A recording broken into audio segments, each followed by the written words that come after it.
Welcome back to Ballers World Live. Skirt. Real fast. You skirt for me? That's cool. I like that. Real quick, I want to just give a real fast shout out to our sponsors, Anta America and ESPN 1700. I mean, they're holding it down. Slam Online. SlamOnline.com. Almost forgot. And now, can we give a shout out to our DJ? DJ Mr. E. Come on, holding it down in here. He's holding it down in here. DJ on the West Coast. Always killing now, it. in the studio, we have a legend in the shoe game. A legend. He's been a part of, Sean Kemp Kamikaze. As you mentioned, the Iverson questions. Start with that first. You got to start with the AI. Oh, no. The Iverson questions. Hold on, I'm building up. Okay. My personal favorite, the Crazy Eights. He's been part of all of those. A major brand partner in helping in the creation and the building of that. Yes. Mr. Robert Purvy. How you doing, sir? Welcome, man. I'm feeling good. All that he's just like, I'm feeling good. I'm feeling good. Midnight. Nice man. Midnight soul. But I have to say something before we move on. Do it. I told my man that I would do this before we went on. Yeah. And we have to call him Mystery. Mystery. I won't even look at him. You sound mysterious. He's over there smiling. He's teasing over in that corner. Now, James just named all those shoes. Yeah. How did you even get started in the shoe business? Like, do you wake up and like, I'm going to make a shoe. I'm going to help with some shoes. How does that even start? You should know about what I do in the morning when I wake up. Hell, let's just leave that one there then. Yeah, no, seriously. I guess, by today's standards, I'm considered a sneakerhead. That's right. And my sneakerheadness, if that's a word, actually goes back to wanting to be involved in the making of, the creation of, and the ideation of the brand, as opposed to just being a crazed consumer, which I think many of us are. Yeah. At the end of the day. That's incredible. Yeah. Now, I know you on a personal level, so I know you've lived in a lot of different cultures. Is there one specifically that helped you get to the point you are today? I think, being a kid and just really following and observing East philosophy, that probably had a lot to do with it. So when the opportunity came for me to move overseas and, work in the factories with some phenomenal people, so I want to send a shout out to all of them, of course. And that had a lot to do with it, because being at ground zero of production and development and commercialization and all of the things that need to happen to get the product to the consumer, that was like almost a daily high. There's a lot of steps. It's not just like, here's a shoe, and then you here's just a all of a shoe, sudden here's just some laces, throw it together. Exactly. Well, it takes a lot to get to here. No doubt. Well, no doubt. Rob, tell me, what did you take away from that experience? Because when you talk about today's culture, you see with Lonzo Ball, their big power move with dropping their shoe. Absolutely. You having that 5-year experience, what did you take away and what did you learn that going forward with what you're doing now in consulting with other major brands has really helped you create who we are seeing today? Well, I think the most important thing is treat everyone the way you'd like to be treated. I think when you have the opportunity to live in those countries and be in those different cultures, if you know you're returning to home one day, don't go there and try to replicate what you have from home. Go there and embrace it, see what you can learn. And when you have that type of attitude, it becomes a situation of reciprocity, and the people embrace you like you embrace them. Correct. So for me, probably the most important thing is contributing to the evolution of my children by presenting a global viewpoint of where we live and how we endure and how we suffer and how we laugh. All of those things are really important. But I think from a business aspect, it really creates this repercussive situation where I did this for you, you do this for me, and then friendships actually evolve from that. Correct. And I think the main thing that I really get excited about is just all of these various diverse friends that I have literally all over the world. Yeah. And you'd be amazed to think what sneakers, just like the game of basketball, can do as far as bringing people together. I mean, when you talk about tennis shoes, it's like hearing a song. You can see certain sneakers, which is going to lead me to my next question. Okay. That you can go back and meet. Oh, that was 88. I was on the court rocking it, whatever it was, it takes you back to that moment. What influenced the Allen Iverson's first shoe, the answer? I mean, what was the influence behind the question behind that particular sneaker? Because still to that day, when it drops, it sells off the shelf. So Did Allen play a role in that along with you? Like, what inspired that design? Yeah, it's funny because when people have a lot of success with different things, they have a tendency of saying I, and they get into revisionist history. But I was already kind of a semi-boss at that company at that time. And I was known for actually kind of ignoring the rules and cutting through a lot of the processes to get something done when it needs to be done. Yeah. So my real role with that was to put the team together that actually executed it. And all of them ended up having a really positive career situation from a repercussive aspect. Yeah. But I do know from being close to it that, Allen being a lover of shoes, he was wearing another brand when he was in college.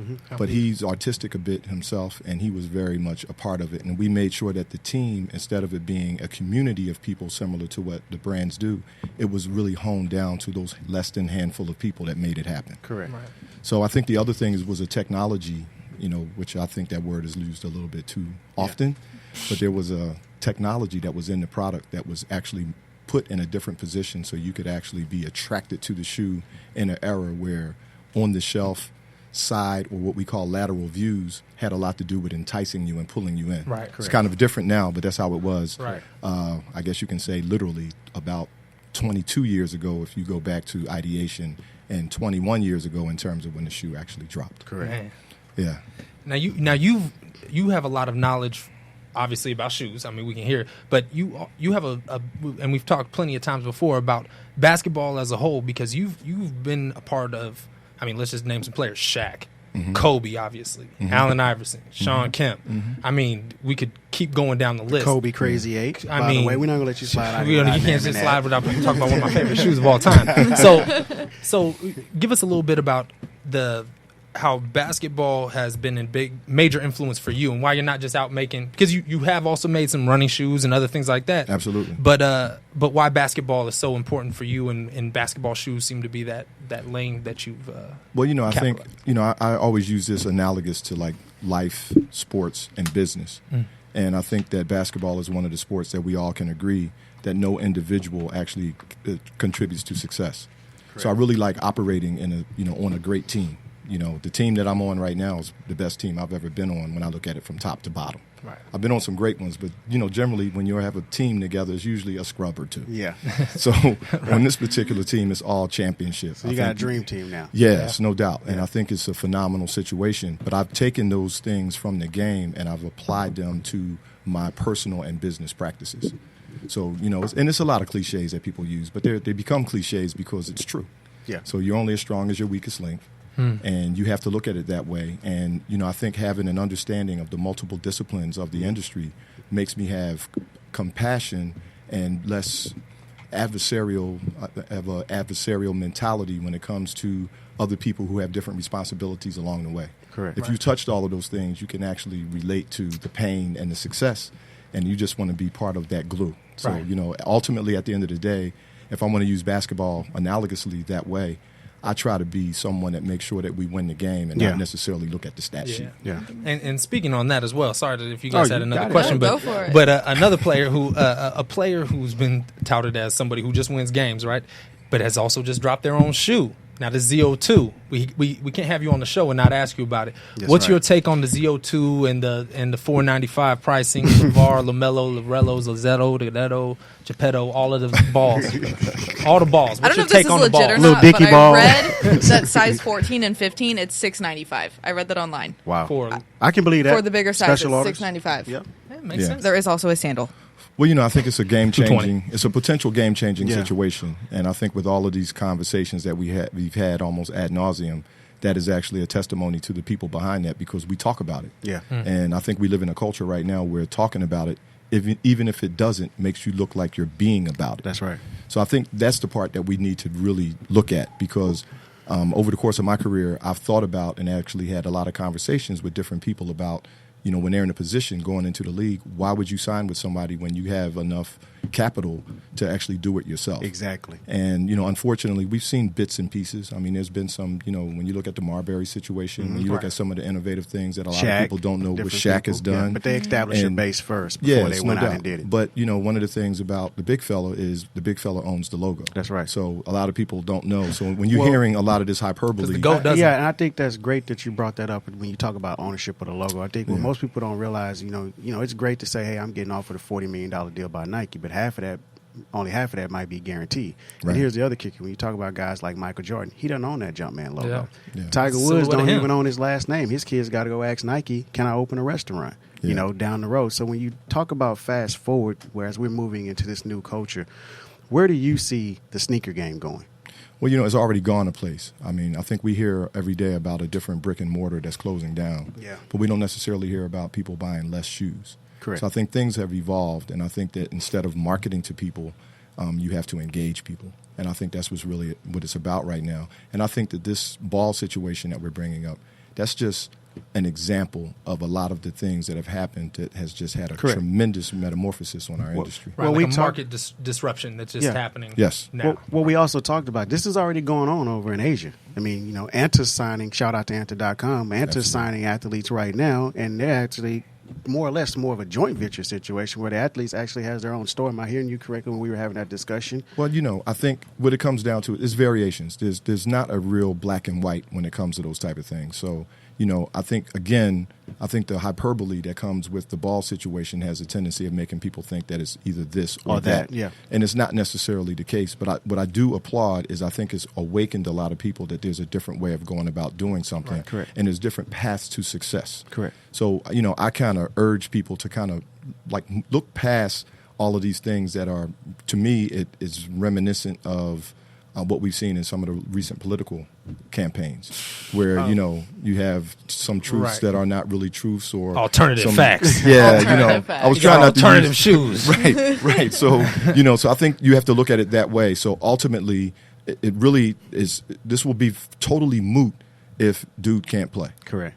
So I think that's really what it comes down to at the end of the day. He better hoop. Yeah. Well, we know that, but on the business side, I think it's I think it's a power move, and I think that even if they're not successful with it, it's definitely opened the door for the next generation, that topic of discussion to take place. And potentially guys like yourself where, major up-and-coming female athletes start to seek you out for their own custom design.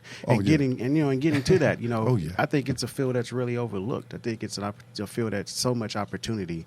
When you look at kids lining up at the store to buy Jordans when they drop, it's like, or athletes rushing to buy Steph's shoe, whoever. It's like, I think it's time now for athletes to start having this conversation about, controlling their brand and their intellectual property at the end of the day. Well, that's true. Well, before we go, it's definitely something I'd like to say when it comes to that, because with this obsession that we have for footwear, obviously I had to be pretty obsessed to have never been out the country before and take an opportunity and then move overseas and live in two different countries and take my family with me and all of that stuff.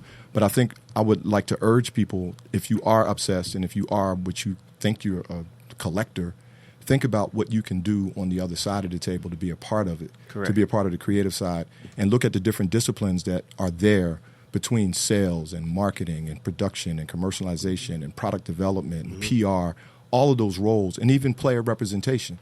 If you want to be close to it, because for me, when I realized I wasn't going to be good enough to play at the highest level, I was still determined to be about sports, and particularly to be about this. And in retrospect, I think it worked out better because I'm still involved heavily. That's right. Whereas if I would have been a player, that would have been long ago. Yeah. Well, how can people connect with you, follow you, even reach out to you if they've got some concept ideas or thoughts or just want to connect? Well, on Instagram, I'm at Swerve. Swerve. Get your swerve on. Swerve. That's WUHRVE. Okay. So you can reach me there. You can reach me actually through you guys. Ballers World, yeah. Tweet at us, Ballers Right. World Part with of a the Z. Ballers Ballers World with a Z. Yeah, with a Z, always. And and I think just staying in touch with the show, because I'm definitely a friend and a part of the show. So, but I think that's really important. And I always try to share that with people because I get a lot of excitement from seeing the results of being inspirational to some others who decide to come into the game and figure, whether you work in product development, if you work in sales, whatever you do, as long as it makes it so that you can actually figure out how to write off your cable bill for sports. Well, all right, folks, you've heard it from the sneaker legend, Rob Purvy. Rob, we definitely want to so thank much, you. Rob, This for is coming a out, man, and No doubt. speaking for us, man. Yeah, and we had a great, lineup today. Thank you to the basketball beauties. Thanks Moses for coming out as well, and DJ Mr. E. We appreciate you. You're gonna be taking us out. Wait, I gotta give some shout outs. I gotta give a shout out to my hair lady Laura for making me look good. Hey, Laura. The people at Bites Meals. Way to go, Laura. And to America, got to give a shout out to them. And Ballers Over the James, Seat. Follow us. what glasses are you wearing before we Snapbacks, go? baby. Snapchat got glasses now? Snap specs, baby. All right. Go out and cop them snap specs. Did I pronounce that right? Snap specs? All right. Why does it sound Well, so weird when you say it? I know, right? Well, listen, guys, thanks for tuning in. You guys have a great evening, and until next time, holla.